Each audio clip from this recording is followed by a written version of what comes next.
seja muito bem-vindo, muito bem-vinda a mais uma videoaula. Eu me chamo Natália, sou médica, criadora do canal Doutora Ensina e o tema da videoaula de hoje é a Lei 8.080, parte 2. Então, se tu ainda não viu a parte 1 dessa aula, vai aparecer um link agora no canto superior direito da tela. Vai lá, dá uma olhada nessa aula e depois você volta aqui. Mas antes, não esquece, se gostou do tema, deixa o teu like, se inscreve no canal e ativa o sininho para ser notificado das nossas próximas videoaulas. Bora lá?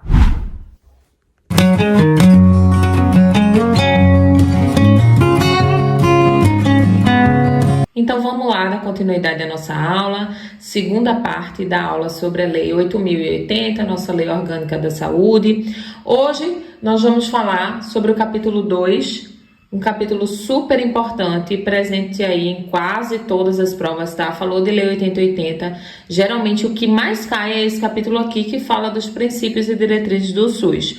No canal já tem uma aula para vocês, né, ensinando a memorizar esses princípios e diretrizes, que não estão presentes só aqui na Lei 8.080, mas também estão presentes na Constituição, estão presentes na Política Nacional de Atenção Básica. Então, quem não viu a aula no canal, dá uma olhadinha nessa aula, porque vai ajudar vocês a memorizar. E aí a gente começa aqui com o artigo 7º, né, gente, que fala que as ações e serviços públicos de saúde e os serviços privados, contratados ou conveniados que integram o SUS serão desenvolvidos de acordo com as diretrizes previstas no artigo 198 da Constituição, obedecendo ainda os seguintes princípios. O que é que isso traz pra gente? Quem viu a outra aula lá de princípios e diretrizes sabe por que aqui tá roxinho e laranja, né? Tudo que é roxinho é diretriz, tudo que é laranja é princípio, isso é para ajudar a memorizar. E os princípios que a gente vai ver na Lei 8.080, os 14 princípios, eles obedecem, né? Eles fazem referência às diretrizes, ou seja, as 3 diretrizes que a gente viu na aula de Constituição aqui vão vir como princípios, tá?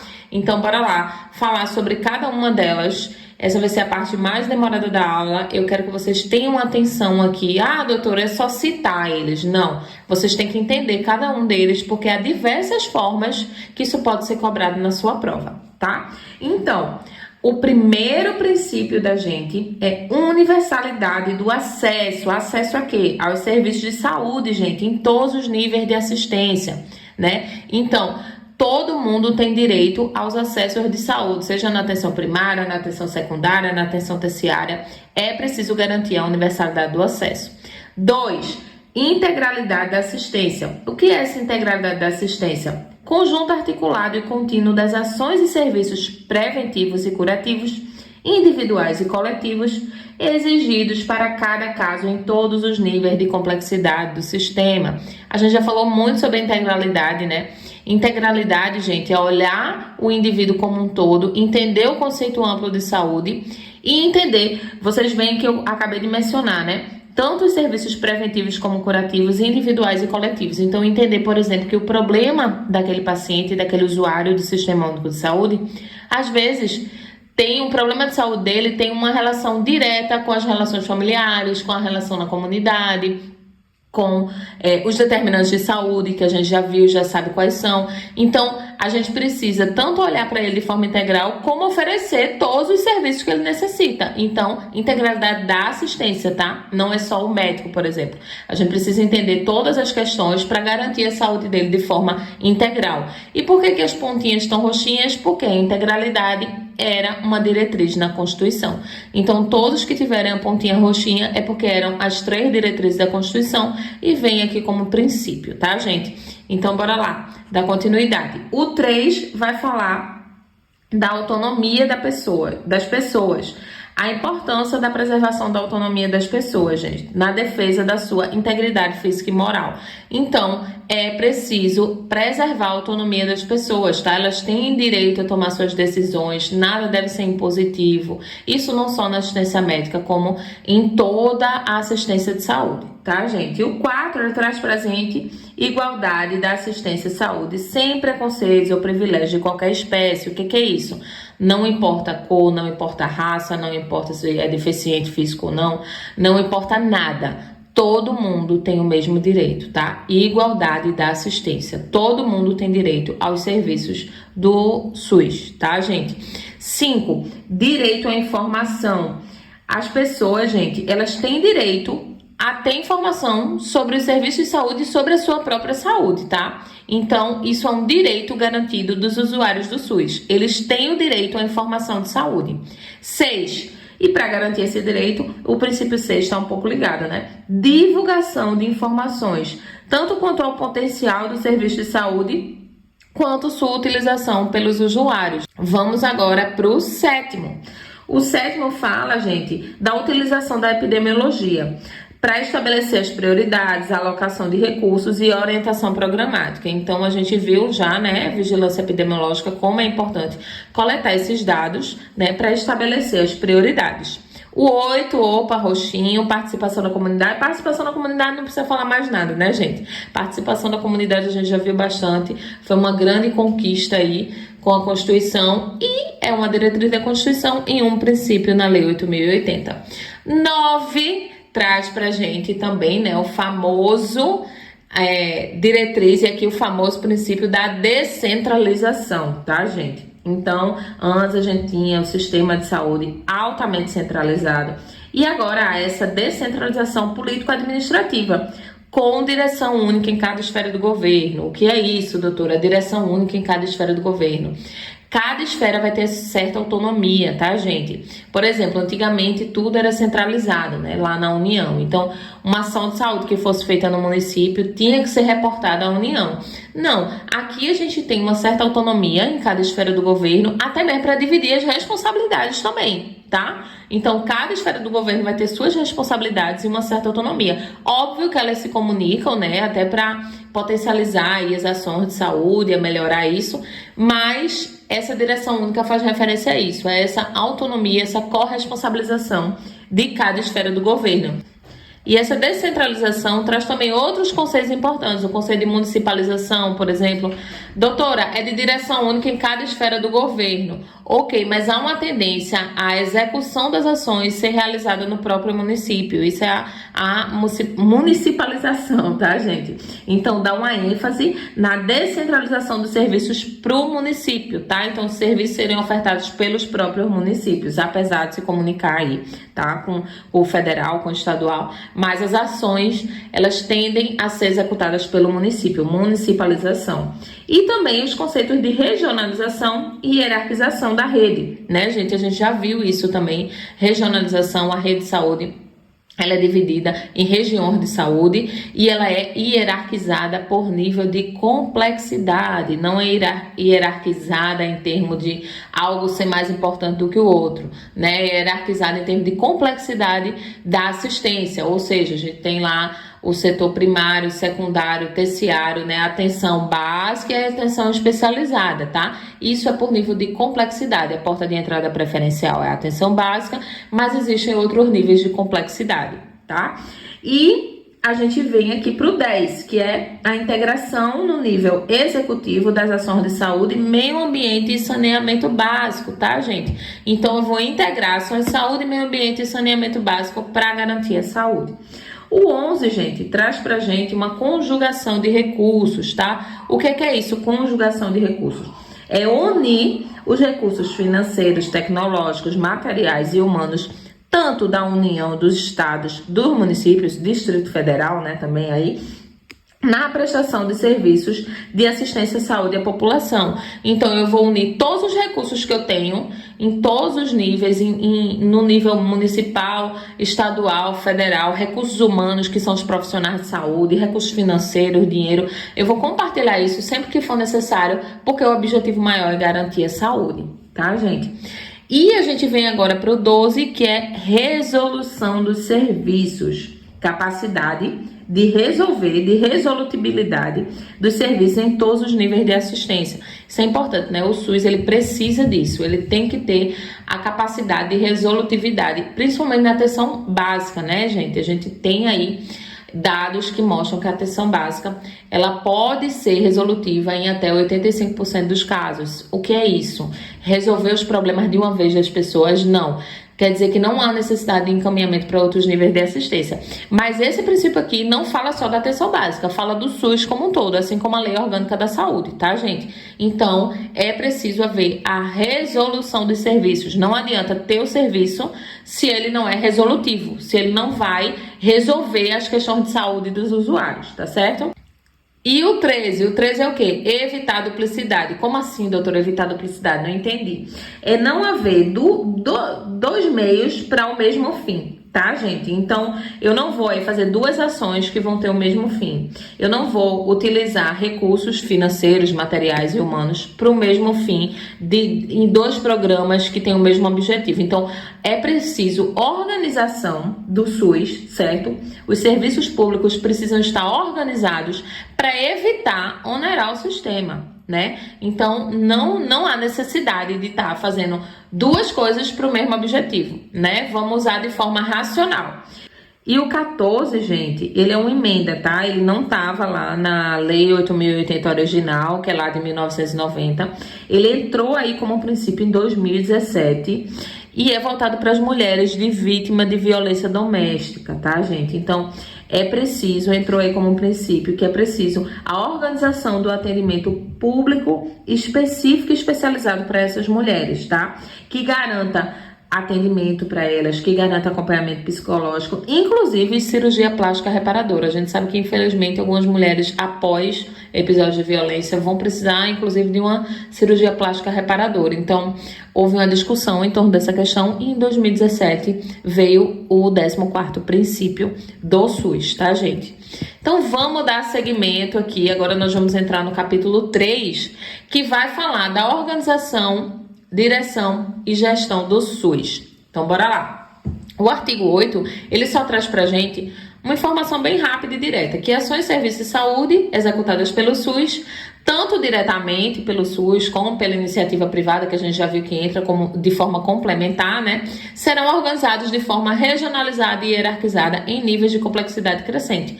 É um artigo que foi colocado para complementar lá aquele princípio que a gente já viu da descentralização, hierarquização e regionalização. E aí o artigo 9 desse mesmo capítulo traz pra gente uma coisa importante, uma observação importante.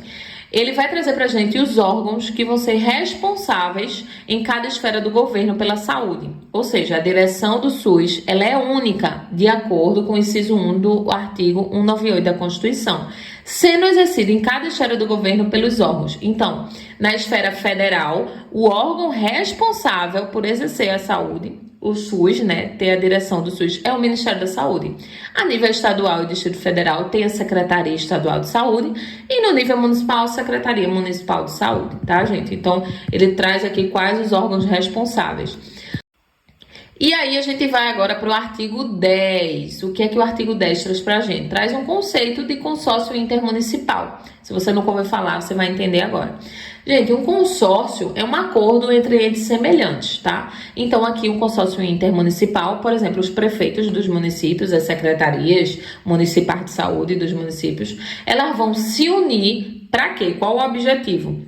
Desenvolver em conjunto ações e serviços de saúde que lhe correspondam. Então, o objetivo maior é assegurar ações e serviços de saúde e racionalizar recursos, utilizar de forma mais racional, certo? E, gente, o inciso 1 desse mesmo artigo traz pra gente que isso é feito em direção única. Lembra da direção única? O que isso quer dizer? Que os municípios, eles podem se juntar. Você vai ficar um pouquinho mais claro no próximo slide, mas eles podem se juntar para assegurar ações e serviços de saúde, formar um consórcio e não precisam, por exemplo, avisar lá o Ministério da Saúde que estão fazendo isso, tá? Porque tem a direção única, a garantia da autonomia dos municípios para fazer isso. Então, bora lá. Aqui tem um exemplo para vocês, que eu botei para vocês entenderem melhor. 5 municípios, para assegurar ações e serviços de saúde e para racionalizar recursos, vão se unir aí para compartilhar recursos materiais e humanos para poder atingir esses objetivos que eu acabei de falar para vocês. Então, vamos supor que a gente está no Outubro Rosa e é preciso fazer o rastreamento de câncer de mama nas mulheres, tá?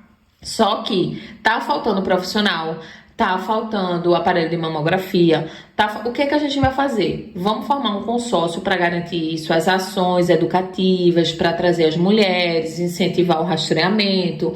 Então eu vou compartilhar alguns profissionais e eu vou compartilhar os recursos também, às vezes recursos financeiros, às vezes recursos materiais, às vezes recursos humanos. Então eles têm autonomia para se juntarem para garantir a cobertura, por exemplo, do rastreamento do câncer de mama. Isso é só um exemplo, tá, gente? Eles podem se juntar e se unirem para realizar qualquer ação de saúde que eles quiserem. Só lembrar que esse consórcio, gente, ele não é um meio, tá? Ele não é um objetivo, não é criar o consórcio, tá? Não é esse. Ele é só um instrumento para atingir os objetivos de racionalizar os recursos, né? Usar de forma mais racional e de assegurar ações e serviços de saúde para a população, tá, gente? Então, eu espero que vocês tenham entendido o conceito de consórcio intermunicipal de saúde. E aí o inciso 2 traz outro conceito pra gente, né? Eles podem se unir, os municípios, e dentro de um município ele pode se subdividir, principalmente municípios maiores fazem isso, em distritos sanitários. Eu acho que você já ouviu falar do que é um distrito sanitário, mas talvez não saiba o que é isso, tá, gente? Então, eu vou pegar aí, tem um exemplo aí de um município que eu morava, que era o município de Jaboatão dos Guararapes, uma cidade lá de Pernambuco, e ele tem 5 distritos sanitários, ou seja, 5 partes administrativas. Como é que vai ser dividido isso? Eu vou pegar o distrito 1, por exemplo, eu faço um estudo lá diário e eu vejo que ele tem características semelhantes. Então, eu vou fazer essa divisão e em cada distrito desse vai ter um administrador do distrito. Obviamente, todos eles vão responder ao município, né? A Secretaria Municipal de Saúde. É um município só, tá? Mas ele pode se subdividir em distritos. Então, esse é outro conceito que a Lei 8080 traz pra gente. No nível municipal, o SUS poderá organizar-se em distritos, de forma a integrar e articular recursos, técnicas e práticas voltadas para a cobertura total das ações. Então, eles vão articular recursos, práticas e técnicas, tá? Para poder garantir a cobertura das ações. Vamos agora para o artigo 12, 12º, que traz mais um conceito para a gente. Essa parte aí do capítulo 3 traz um monte de conceito dentro da Lei 8080, um monte de conceito que pode cair na sua prova, então tem que estar atento. O próximo conceito que a gente vai aprender é de comissões intersetoriais. Doutora, o que são as comissões intersetoriais? São aquelas CIT, CIB? Não. Comissões intergestores é uma coisa, botei até aí para vocês, não confunda comissões intersetoriais com comissão intergestores. Comissões intersetoriais são entre setores, tá, gente? E qual é a principal diferença? É que nas comissões intersetoriais há entidades representativas da sociedade civil, ou seja, a participação da comunidade. Na comissão intergestores, vocês vão ver que não há. Essa é a principal diferença. Então, serão criadas as comissões intersetoriais no âmbito nacional, subordinadas ao Conselho Nacional de Saúde. Então, elas vão responder ao Conselho Nacional de Saúde, tá, gente? E vão obedecer lá ao Plano Nacional de Saúde. Essas comissões terão a finalidade de articular políticas e programas de interesse para a saúde, cuja execução envolva áreas não compreendidas no âmbito do SUS. E aí, o artigo 13 traz pra gente que essa articulação das políticas e programas a cargo das comissões abrangerá em especial as seguintes atividades. Então, essas comissões intersetoriais que têm participação também da comunidade, que são subordinadas aos Conselhos Nacionais de Saúde, vão ter 6 áreas principais, tá, gente? Então, alimentação e nutrição, saneamento e meio ambiente, vigilância sanitária e farmacoepidemiológica, saúde do trabalhador, ciência e tecnologia e recursos humanos. Então, tem essas 6 principais áreas que as comissões intersetoriais de saúde, ou seja, com outros setores de saúde que não estão dentro do SUS também, vão agir principalmente, né, para articular as políticas e programas de interesse para a saúde. Aí, dentro desse conceito, gente, a gente tem também, de forma um pouquinho mascarada, o conceito que foi adicionado por uma emenda em 2011, tá, gente? A Lei 12.466, o conceito de educação continuada, que deverão ser criadas comissões permanentes de integração entre o serviço de saúde e instituição de ensino profissional e superior. Então, esse é o principal é o exemplo mais claro que vocês podem ver que veio nessa emenda do que seria uma comissão intersetorial. Eu vou pegar as instituições de ensino profissional e superior, né? Eu vou pegar uma universidade e eu vou integrar ela, criar uma comissão intersetorial com a saúde, para poder garantir os recursos humanos, os profissionais, né, voltados para o SUS.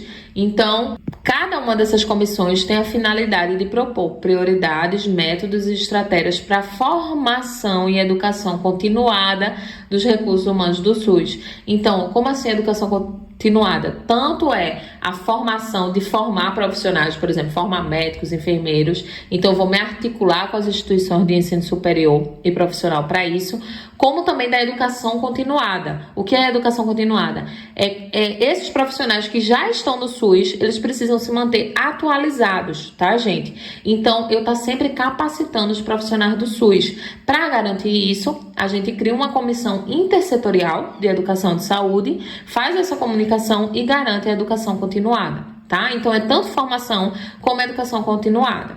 Na esfera correspondente, assim como em relação à pesquisa e à cooperação técnica, também na área, como a gente viu ali, uma das 6 áreas era ciência e tecnologia. Então, também nessa área ligada à educação, pesquisa e cooperação técnica. Ela traz também o conceito, agora sim, de comissões intergestores. Doutora, o que é a comissão intergestores? Nesse caso aqui, a comunidade não tem vez, não há participação da comunidade, tá? Existem as comissões intergestores bipartite e tripartite, né? O nome já dá uma dica pra gente, né? Bipartite 2 partes, tripartite 3 partes. São reconhecidos como fóruns de negociação e pactuação entre gestores quanto aos aspectos operacionais do SUS, ou seja, são comissões em que há reunião, por exemplo, na CIT, ela é nacional, então acontece uma comissão intergestor tripartite, onde o federal com o estadual, e aí entra também o Distrito Federal, e município, eles vão criar essa comissão para poder negociar e pactuar entre os gestores aspectos operacionais do SUS, ou seja, como o SUS vai funcionar, tá? Que existe a CIB também, que é a nível estadual, tá? E aí, o federal não faz parte da CIB, a gente vem com o estado e os municípios. Quem é o estado? Secretaria Estadual de Saúde. E os municípios, as secretarias municipais de saúde. A gente sabe, que a gente vai ver no próximo slide, mas as secretarias municipais de saúde fazem parte do COSEMES. O que é o COSEMES? Conselho de Secretarias Municipais de Saúde. Vamos entender melhor como é que essas comissões intergestoras vão atuar. Elas têm o objetivo de decidir sobre aspectos operacionais, financeiros e administrativos, seguindo lá o plano de saúde aprovado pelo Conselho de Saúde, né, gente? Então, primeiro objetivo, decidir aspectos operacionais, financeiros e administrativos. Segundo, definir as diretrizes de âmbito nacional, regional, intermunicipal, a respeito da organização das redes, das ações, ou seja, definir as diretrizes. E o terceiro, fixar essas diretrizes sobre as regiões de saúde, distrito sanitário, integração de territórios, referência e contra-referência e demais aspectos. Então, eles vão decidir, definir e fixar.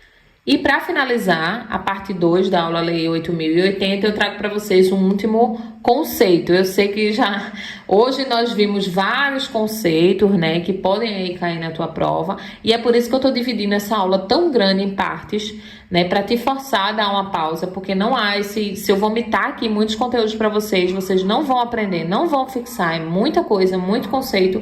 Então, por isso que eu dividi essa aula tão grande em partes, tá? Então, para finalizar a parte 2 da aula da Lei 8.080, a gente vem aqui com o conceito de Conselho de Saúde. Como a gente viu já, né, se você não assistiu a aula de Conselho de Saúde, é uma ferramenta de participação popular.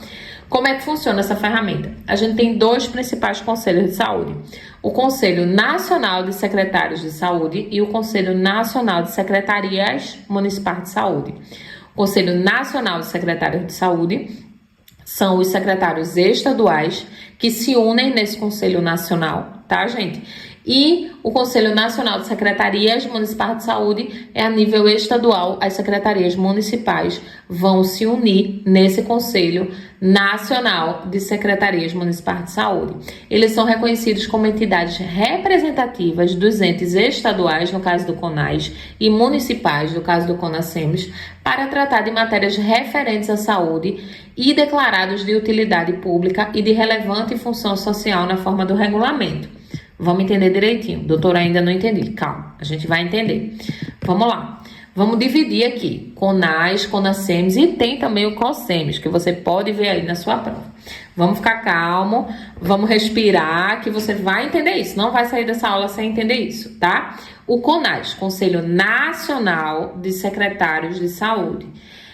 Esses conselhos são ferramentas de participação popular e eles são entidades de direito privado, tá? É uma entidade não governamental, sem fins lucrativos, mas tem que obedecer as regras do direito público, né? Afinal, tá dentro da saúde e a gente já viu, inclusive na aula 1 de Lei 8.080, que essa lei trata de tudo da saúde.